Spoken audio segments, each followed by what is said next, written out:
How many people think they understand what racism is? Show of hands. Come on, you think you know.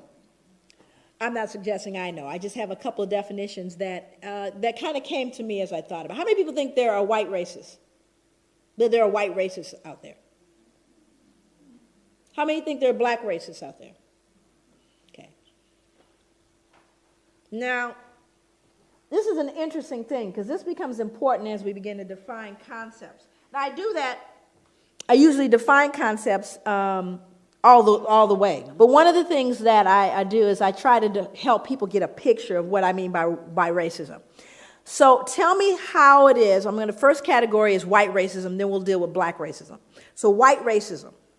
Tell me the ways in which white racism adversely impacts the lives of black people. Just what are the ways that white racism can adversely impact the lives of black people as a group? What are some of those ways? I'm sorry? Power, but how is that defined specifically? Education, okay. I'm sorry? Economically, employment.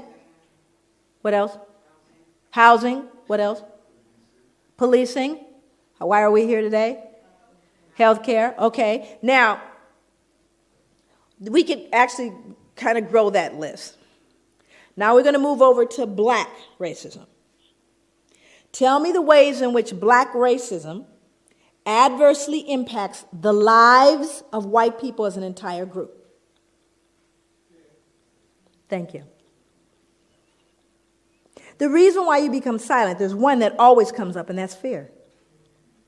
White people are afraid of black people. They are afraid of us. And it's a very interesting thing because black people know it. We know white people are afraid. But you have to start getting into the psychology. What are you afraid of? Why are you afraid? But it's an interesting dynamic. Now, also you see the difference in what racism is, do you not? Racism implies you have not just prejudice, but the power to do something with that prejudice. Now, I don't like you, not only that, but I'm going to control whether you can get, I may say I hate you. I hate white people. I hate them. It's not going to change you getting that, loan when you go to the bank. I can hate you all the way to the bank. Not going to change. Do you see the difference? That whereas white racism says, not only do I not like you, but I'm going to change the impact of where you can live. I'm going to determine with that racism where your powers are. You following me? And I'm talking about as a group, not an individual, because people said, I remember when my uncle didn't. I'm not talking about your uncle. I'm talking about the whole group. I'm not talking about an incident. That's a difference. But white people are afraid. So let's get into how this fear impacts criminal justice. Because if white people in this room are afraid of black people, guess who else is afraid of black people? Only they have guns. So now let's look at what he said. Simply put, white cops are afraid of black men. We don't talk about it. We pretend it doesn't exist. We claim color blindness. We say white officers treat black men the same way they treat white men, but that's a lie. And here's a big one. In fact, the bigger, the darker the black man, the greater the fear. Any big black men in here? You got a big old bullseye on you, even if you got the suit on. And it's the truth, because statistics bear it out. The African community knows this. Hell, most whites know it. Yet, even though it's essential, if not the defining ingredient in the makeup of police racism, white cops won't admit it to themselves or to others. He goes on to talk about actually learning it in the academy. Norm Stamper, he told on everybody. He had folks indicted.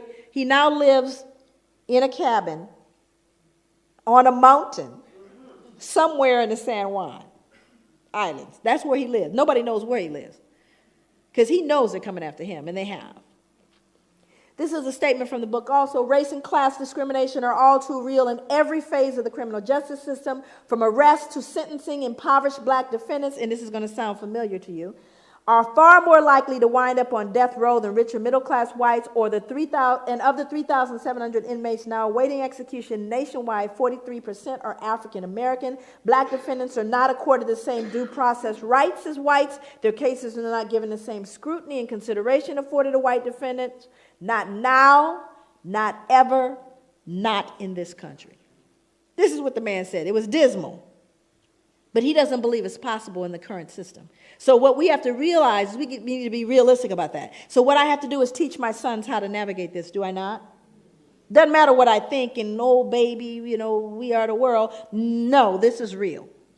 You do have a bullseye on you. When you're in the elevator with the only white woman there, and you're the big black man, she's clutching her purse and she's worried.